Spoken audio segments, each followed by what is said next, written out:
سردار اویس احمد خان لغاری 22 مارچ 1971 کو لاہور میں پیدا ہوئے۔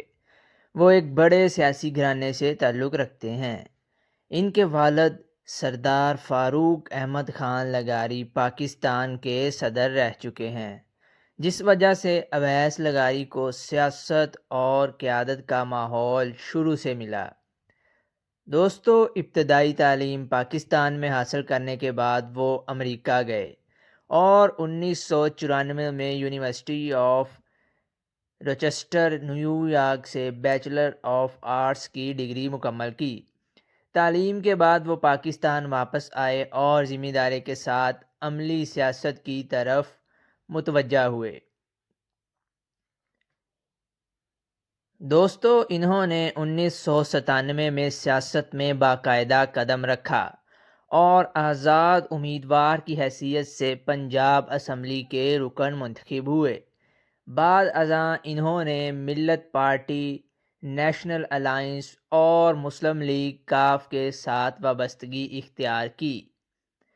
2002 کے عام انتخابات میں وہ قومی اسمبلی کے رکن منتخب ہوئے اور وفاقی کابینہ میں شامل ہو کر وزیر برائے انفارمیشن ٹیکنالوجی اور ٹیلی کمیونیکیشن کے طور پر کام کیا۔ دوستو، ان کے دور میں پاکستان میں موبائل فون کمپنیوں کا دائرہ وسیع ہوا اور ٹیلی کام سیکٹر میں انقلابی تبدیلیاں آئیں۔ بعد ازاں انہوں نے پاکستان مسلم لیگ نون میں شمولیت اختیار کی اور 2011 سے 18 تک مسلسل قومی اسمبلی کے رکن رہے۔ 2008 میں بھی یہ MNA منتخب ہوئے تھے NA 172 سے۔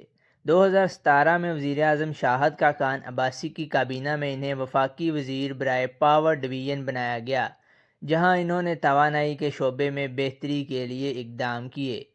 2018 میں انہوں نے عام انتخابات میں بھی حصہ لیا اور بعد میں پنجاب اسمبلی کے رکن منتخب ہوئے۔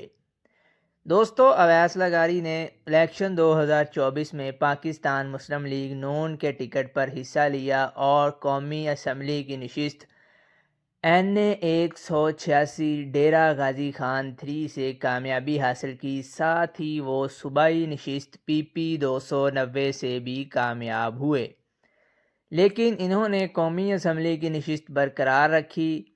انتخابی کامیابی کے بعد وزیر اعظم میاں محمد شہباز شریف نے مارچ 2024 میں انہیں وفاقی کابینہ میں شامل کیا اور وفاقی وزیر برائے توانائی، وزیر پاور کے طور پر ذمہ داریاں دے دیں۔ سردار اویس لغاری نے اپنے علاقے ڈیرہ غازی خان اور راجن پور میں ترقیاتی منصوبوں کے لیے خاص شہرت رکھتے ہیں۔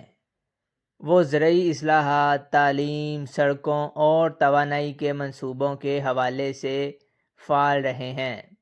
دوستو، لغاری خاندان کے وراثتی سیاست اور ان کی اپنی محنت نے انہیں ملکی سیاست میں ایک مضبوط مقام دیا۔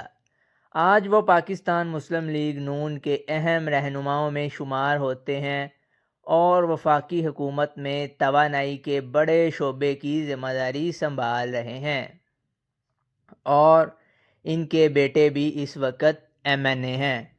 دوستو، یہ تھی آج کی ہماری چھوٹی سی انفارمیٹیو ویڈیو۔ امید ہے آپ کو پسند آئی ہوگی۔ اگر آپ کو پسند آئی ہے تو ویڈیو کو لائک اور چینل کو سبسکرائب ضرور کر دیجیے گا۔ Thanks for watching.